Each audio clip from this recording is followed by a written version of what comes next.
ये लाल टैन से जो लॉ उठी है और उसमें पूरा बिहार धधक रहा है, धधक रहा है। अब नीतीश बाबू में तो हिम्मत नहीं है कि लाल टेन की लॉ को बुझाए। जिस जंगल राज के खिलाफ भारतीय जनता पार्टी के साथ मिलकर यह एनडीए की सरकार बनाई, वो जंगल राज के प्रणेता लालू प्रसाद यादव की गोदी में बैठ गए हैं। नीतीश कुमार जी ने लालू जी के बेटे को मुख्यमंत्री बनाने का वादा किया है। आपको मालूम है क्या? मालूम है ना?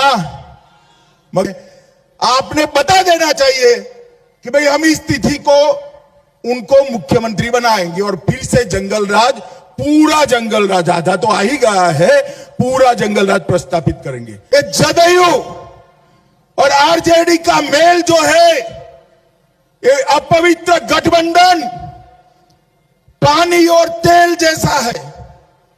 कभी पानी और तेल इकट्ठा होते हैं भाई?